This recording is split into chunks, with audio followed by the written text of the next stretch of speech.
Welcome back to Channel 626. Today we're breaking down Phineas and Ferb Season 1, Episode 2a, The Fast and the Phineas, which in and of itself is a reference to the Fast and the Furious franchise. We start with Phineas and Ferb under the tree. So Ferb, what should we do today? I mean, besides giving Perry a bath. They never actually get around to giving him that bath, but he does go through the car wash while he's fighting Dr. Doofenshmirtz. He presumably gets clean during that scuffle. We see Phineas and Ferb modifying their parents' car, which is actually referenced twice in the title sequence, once as an actual scene and another time in the concept art. Also, it makes it clear that Candace has a cell phone that can take photos and make calls. I've got to take a new picture of myself for my blog. I didn't realize mine is already a week old. That's better. Which makes it all the more strange that she uses a payphone and the photographer's camera later on. Hey! She must have left her cell at home. Candace then pulls a Roadrunner. You can hear Candace say busted for the first time. Oh, you are so busted. And if you listen closely, you can also hear Candace opening and shutting several doors in the house looking for her mom. Mom! Mom!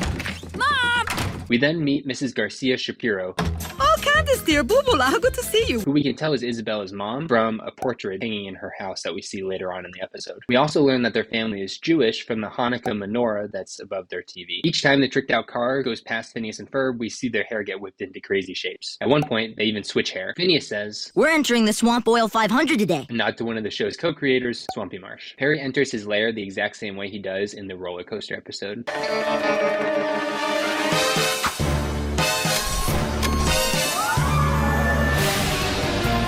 Jeremy says, Oh, that's Billy Ray Diggler's car. He's great. Yeah, he's the best. That Billy Roy. Billy Ray. Billy Ray. likely referring to Billy Ray Cyrus, who cameos as Buck Buckerson, a monster truck rally champion, in a later episode. I heard pigs could fly, but now I've seen everything. The announcers at the track are animated to look like the show's co-creators, Swampy Marsh and Dan Povenmire. When Mrs. Flynn has trouble with the remotes, Mrs. Garcia Shapiro says, Turn on the kibble box first. All right. paralleling Dr. Doofenshmirtz in the next episode. Turn your attention to the giant screen and... Maybe I need to turn the cable on first? At one point, Mrs. Flynn turns on the stereo, and we hear part of the song, If Summer Only Lasted One Day, It's turning on the stereo. which we also hear in the next episode on the radio. If summer only lasted one day. Cutting to Dr. D's blimp, we hear, for the first time, the Doofenshmirtz Evil Incorporated jingle. Doofenshmirtz Evil Incorporated. When Dr. D traps Perry, he says, I was just getting ready to serve some platypus under glass! a reference to pheasant under glass, which is a traditional meal often associated with wealth. Doof enumerates his plan, Which I will demonstrate by deflating all the tires at the Jefferson County Motor Speedway! However, the only things he ends up deflating are a beach ball and his own blimp. Doof further explains his plan by using the term flated instead of inflated. I will deflate everything in the tri-state area! That way, if anyone wants anything flated, they will have to talk to me. When Phineas comes in for a pit stop at Isabella's request, all the other Fireside girls do most of the work, while Isabella stands around and talks to Phineas and gives him a drink. We also learn Gretchen's name, the first Fireside girl to be named on screen. And the bow was a nice touch, Gretchen. The crew breaks into song, singing, Oh, yeah!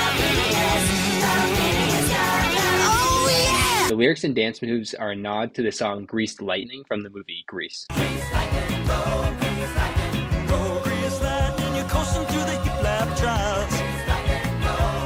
On Perry's emergency cheese kit, we see his Agent P logo. When Dr. Doofenshmirtz's deflated blimp hits the broadcasting tower, we hear the announcer start to say, "Oh, the humanity," A blimp is about to hit the broadcasting tower!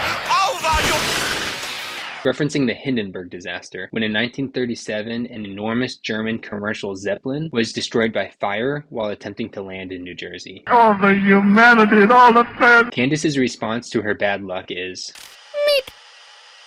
This is also the name of a recurring alien character in future episodes. While Candace is complaining to herself, you can hear the last few words echo in the garage, alerting her to the fact that her parents' car is still gone. She has no idea.